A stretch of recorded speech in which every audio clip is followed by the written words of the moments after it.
ओम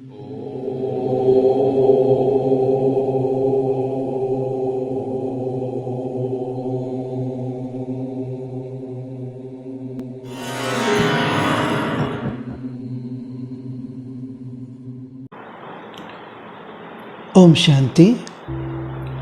आदरणीय राजयोगिनी शीला दीदी का पहला पुण्य स्मृति दिवस के लिए मैं दीदी को बहुत बहुत शत शत नमन अर्पित करता हूँ। हमारी बहन जी के लिए जितना भी बोलूँ उतना ही कम है, क्योंकि हमें ख़ास करके मैं अपने बारे में ही बोलना चाहता हूँ दीदी को लेके कि मुझे दीदी से ऐसा पालना या ऐसा कुछ अनुभव भी हुआ है जिसके चलते ही शायद मेरा ये ब्रह्मा कुमारी इसका जीवन बहुत सुंदर और महत्वपूर्ण मैं समझता हूँ कि बना है, क्योंकि साकार ब्रह्मा बाबा या मम्मा का पालना लेने वाली जो आत्मा है वो कोई साधारण तो नहीं है। हमारी बड़ी बहन जी भी ऐसी ही थी जिन्होंने साकार ब्रह्मा बाबा और मम्मा की पालना ली हुई थी, और उनका जो त्याग शुरू से लेकर अपने जीवन में हमारे इस संस्था को आगे बढ़ाने के लिए उनका जिस तरह का उन्होंने त्याग किया, उनका सेवा जो था, उनके सपनों में भी वो सेवा ही करती थी। हर वक्त उनके ख्यालों में मन में सेवा कैसे करके बाबा का किया जाए या बढ़ाया जाए, यज्ञ को कैसे करके और आगे लेके जाया जाए, हर घर में किस तरह से बाबा का समाचार, बाबा का परिचय मिल सके।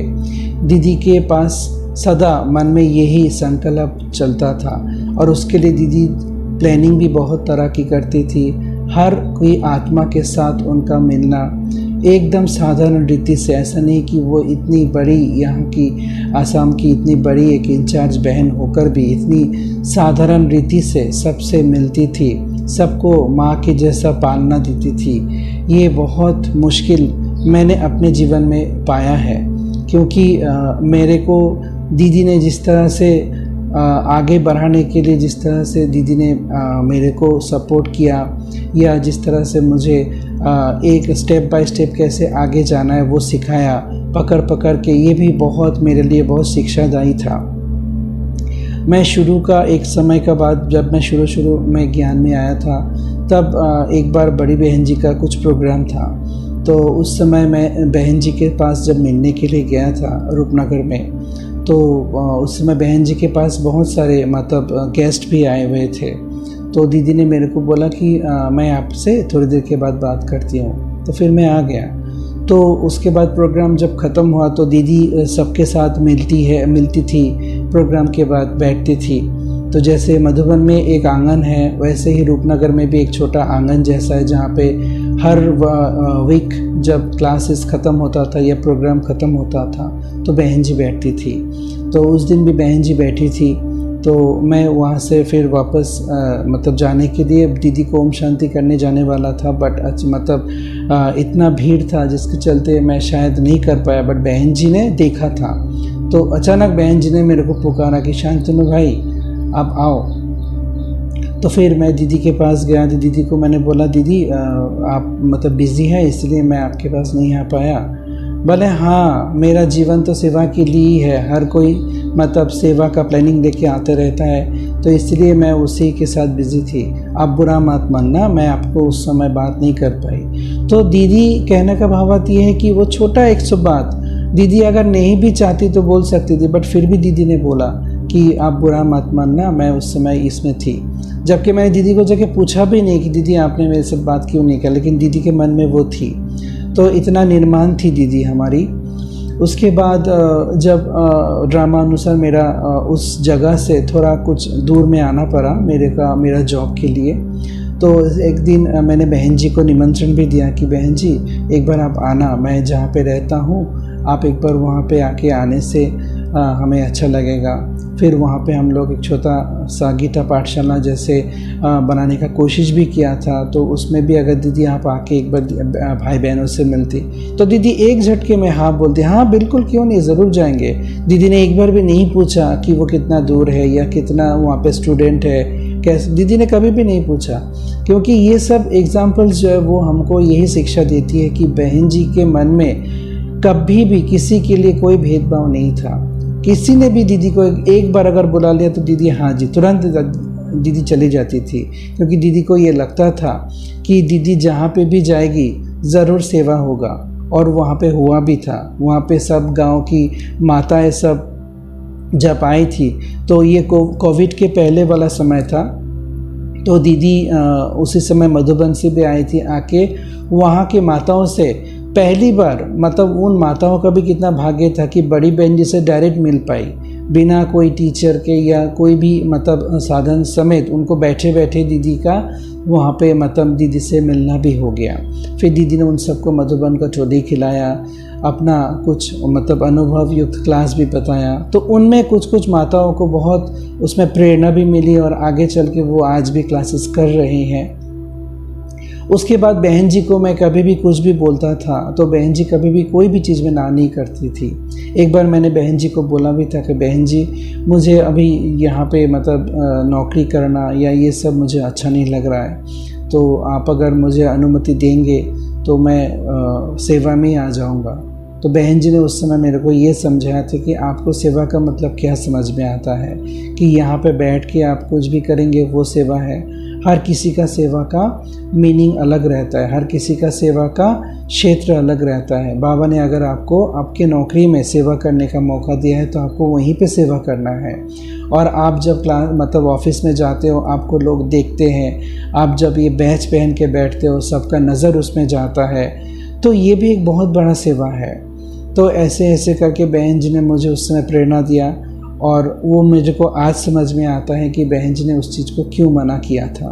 क्योंकि बहन जी बहुत दूरदर्शी भी थी, उनको सब पता भी रहता था कब क्या करने से ठीक रहेगा, क्योंकि बाबा की बहुत नज़दीक बच्ची थी ना। उसके बाद दीदी के अंत समय का बात, क्योंकि दीदी एक चीज़ सदा ध्यान रखती थी कि क्लास में कौन कौन मिस कर रहा है या कौन कौन रेगुलरली आ रहा है। मैं रूपनगर सेंटर से बहुत मतलब दूर ही रहता था, तो हर रोज़ वहाँ पे आना पॉसिबल नहीं होता था। बट संडे करके दीदी का ये एक बहुत सुंदर अरेंजमेंट दीदी ने बनाया है, जो आज भी कंटिन्यू हो रहा है, कि सभी स्टूडेंट और टीचर्स सभी सेंटर्स के सभी लोग संडे मॉर्निंग को वहीं पे आते थे। तो मैं संडे हम लोग आते थे वहाँ पे क्लास करने के लिए। तो ऐसा हुआ था कुछ ड्रामा अनुसार मेरा एक संडे को जाना नहीं हुआ, कुछ रीजंस था शायद ऑफिशियल या जो भी हो। तो दीदी ने मतलब उस चीज़ को याद रखा, मैं सुबह नहीं गया था। फिर दोपहर को बहन जी मेरे को फ़ोन किया कि शांतनु भाई आज आप क्लास में क्यों नहीं आए। मैंने देखा कि सब लोग आए थे, आप नहीं आए। तो दीदी को मैंने बोला कि दीदी कुछ कारण था। तो दीदी ने बोला नहीं, कारण कुछ भी हो, हफ्ते में एक ही दिन तो आते हैं, उसको भी आप मिस करेंगे। तो फिर मैंने बोला दीदी ठीक है, आइंदा से मैं मिस नहीं करूँगा। तो वो जो एक दिन मेरे अंदर शायद अलबेलापन ही बोलिए, जो भी है, जो भी रीज़न हो, क्लास में नहीं आना वो सबसे बड़ा अलबेलापन है, चाहे वो कुछ भी रीज़न हो। तो उस दिन के बाद से मैंने भी मतलब संडे को भी मैंने मिस नहीं किया सेंटर में जाना। तो कहने का भावार्थ ये है कि दीदी को मतलब इतने सारे स्टूडेंट के बीच में दीदी को ये याद रहा कि मैं वहाँ पे नहीं गया। ऐसे शायद और भी 2-3 भाई बहन थे जो किसी कारण से नहीं जा पाए, तो दीदी उनको भी बुलाते थे। तो दीदी का मतलब पालना देने का जो तरीका मुझे बहुत बहुत शिक्षा देती है, प्रेरणा दिया है, और आगे बढ़ने के लिए मुझे दीदी की सदा ये जो सेवा करने का या पालना देने का जो प्रक्रिया है मुझे बहुत प्रभावित किया।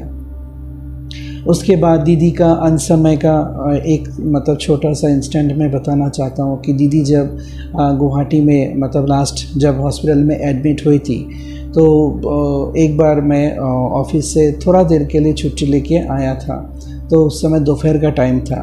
तो दीदी जब मैं गया तो तब दीदी थोड़ा सा सो रही थी, तो मैं थोड़ा वेट किया दीदी का जगने का।